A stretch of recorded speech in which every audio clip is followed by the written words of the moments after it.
Salut tout le monde, j'espère que vous allez bien. Alors je suis Joao, j'espère que vous allez bien. Et aujourd'hui on va parler des 5 énormes forces du Bitcoin. En fait le but c'est de parler un petit peu de crypto-monnaie ici, comprendre ce qu'il y a derrière, comprendre l'importance de ces technologies, pourquoi c'est cool, pourquoi les gens s'emballent pour ça. Juste un disclaimer, je ne suis pas conseiller en finance, donc ne prenez pas ça comme des conseils d'investissement. On est là pour apprendre ensemble et pour se divertir. Alors j'attaque avec Bitcoin parce que c'est quand même la plus grosse des crypto-monnaies, c'est aussi l'une des plus intéressantes et franchement, des fois on oublie à quel point le Bitcoin c'est quand même assez incroyable. J'avoue que quand on entend parler un petit peu de Bitcoin, souvent les gens pensent que c'est de l'argent virtuel et que c'est plutôt un moyen d'investissement, même si les gens comprennent pas forcément ce qu'il y a derrière. Il y a un peu de vrai derrière, parce que bon voilà, c'est la réalité pour beaucoup de gens, cependant c'est vraiment passé à côté de ce qu'est la technologie Bitcoin.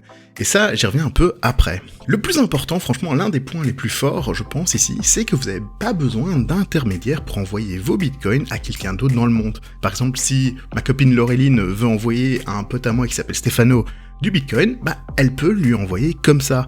Alors, vous allez me dire, oui, mais on peut déjà faire ça avec nos systèmes bancaires actuels. Sauf qu'aujourd'hui, ça passe par la banque avant d'arriver chez Stéphano.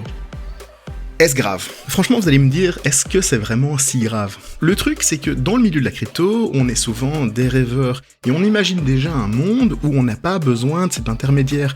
On imagine un monde où la puissance monétaire, enfin ceux qui sont au niveau du pouvoir monétaire, ce ne sont pas des gens, mais un système informatique.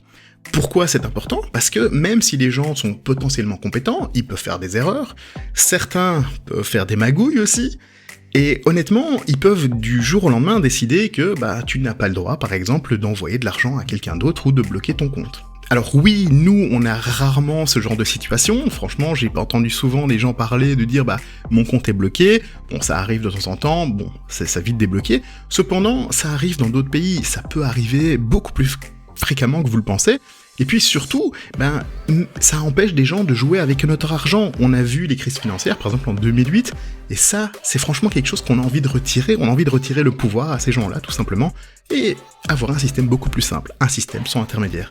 C'est la première force du Bitcoin. Alors le deuxième point, il est vachement intéressant. En fait, vous savez que le Bitcoin est vraiment très résilient, il n'y a pratiquement aucun moyen de le détruire.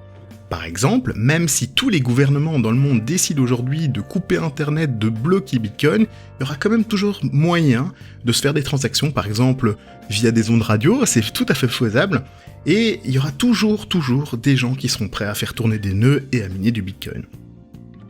Même après 12 ans, le Bitcoin continue de monter, je ne parle même pas de prix, je parle tout simplement au niveau des réseaux, le réseau grandit sans arrêt, et ça, franchement, c'est la preuve que le réseau n'est pas prêt de s'arrêter.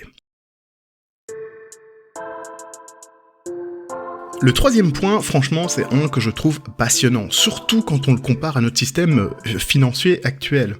Le Bitcoin est libre, il est open source. Qu'est-ce que ça veut dire ? Ça veut dire que déjà vous pouvez aller lire le code du Bitcoin. C'est pas très compliqué, si vous avez un peu de notion en développement, comme moi, vous pouvez aller lire tout simplement le code source et vous comprendre ce que ça fait. Et c'est pas si compliqué que ça. Vous pouvez aller lire les papiers, les écrits qui existent dessus, vous pouvez même participer. Si vous êtes doué, vous pouvez proposer des améliorations. Ça va être potentiellement, après des votes et tout ça, être implémenté dans le protocole Bitcoin. Un autre truc à savoir, c'est que vous n'êtes même pas obligé de savoir coder pour participer, vous pouvez tout simplement faire tourner un nœud Bitcoin, vous pouvez miner si vous voulez, franchement en plus ça vous permettra de sécuriser le réseau et de se gagner un petit peu d'argent, et vous pouvez même juste en parler, supporter certaines proposals du Bitcoin et participer à cet écosystème. Cette force d'être libre, open source, distribué, c'est vraiment la grosse force de Bitcoin. Ça veut dire qu'il n'y a pas de dirigeant, il n'y a pas de société, il n'y a personne qui contrôle ça.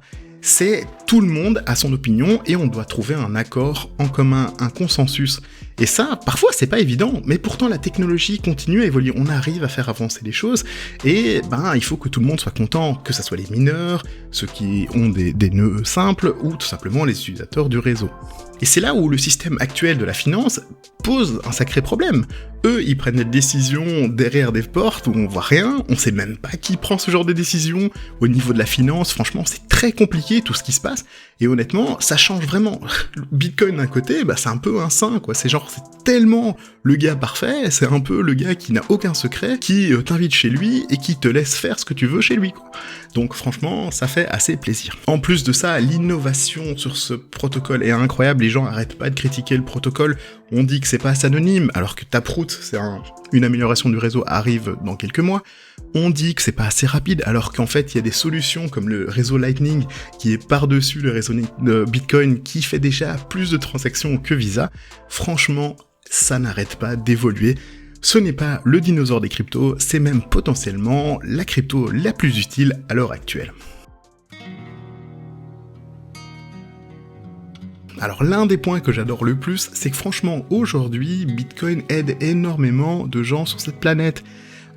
C'est pas forcément les gens riches, justement c'est l'inverse, c'est pas les investisseurs qui sont les plus gros utilisateurs de Bitcoin, ce sont plutôt les petits pays, des pays en voie de développement, des pays où il y a des problèmes, par exemple une énorme inflation, où l'argent chez eux ne vaut plus rien, et ça j'en parlerai dans le prochain point, et il faut savoir qu'en plus de ça, entre 20 et 30% de la population mondiale n'a pas accès à un service bancaire, ils n'ont pas accès à des services financiers de base, faire des virements, envoyer de l'argent dans d'autres pays. Non, alors qu'aujourd'hui, beaucoup de ces gens-là ont quand même des téléphones et accès à Internet, et ils peuvent créer de façon totalement anonyme un Bitcoin Wallet, et être payés en Bitcoin. Dans ces pays un petit peu pauvres, il y a aussi énormément de gens qui finalement voyagent à l'étranger pour aller travailler et envoyer de l'argent dans leur famille, mais jusqu'à présent, ils avaient aucun moyen de s'envoyer cette valeur facilement. Il fallait passer par exemple par un système financier comme Western Union qui taxait ces gens-là, déjà qu'ils n'ont pas beaucoup d'argent, plus de 10% franchement, et juste pour envoyer de l'argent quoi. Alors qu'aujourd'hui, s'ils se passent par le réseau Bitcoin, ils peuvent envoyer ça de façon instantanée et sans intermédiaire encore une fois.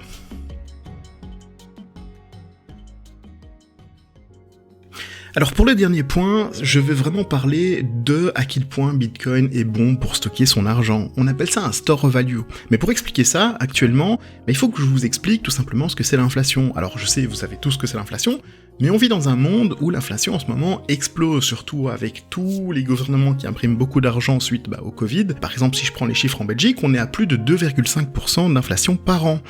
Alors est-ce que c'est beaucoup ? Pour vous faire un exemple, 2,5 ça paraît pas beaucoup, si vous prenez 1000 € aujourd'hui, et que vous avez 2,5 d'inflation par an pendant 10 ans, ça veut dire que des 1000 €, vous aurez 250 € en moins, tout simplement. Voilà, c'est un quart de la somme. Donc je dis ça, je dis rien, donc notre argent perd vraiment en valeur constamment. Bitcoin répond à cette problématique-là, en fait, parce que Bitcoin a une limite à 21 millions de Bitcoin. Ça veut dire qu'on sait que cet argent, il n'est pas inflationnaire, mais déflationnaire. C'est pour ça que le prix augmente autant. Les gens courent derrière un peu l'investissement, ça oui, mais surtout les gens protègent leur argent dans, finalement, ce protocole. Et comme il y a une certaine hype autour de ça, le prix continue d'augmenter, et surtout, ça augmente parce que l'argent fiat, donc les euros, les dollars, est en train de se casser la gueule. Donc si l'argent se casse la gueule là, Bitcoin continue à augmenter. Donc pour tous les investisseurs, c'est potentiellement une bonne idée. Mais encore une fois, je ne donne pas de conseils d'investissement. Voilà, c'est à peu près tout. J'espère que c'est passé un bon moment. Donc je suis Joao, le gars qui dit tout le temps son prénom. N'hésitez pas à mettre des commentaires sur la vidéo, juste pour voir ce que ça donne, si vous avez apprécié un peu le contenu. Et puis, je vous dis à la prochaine. Salut!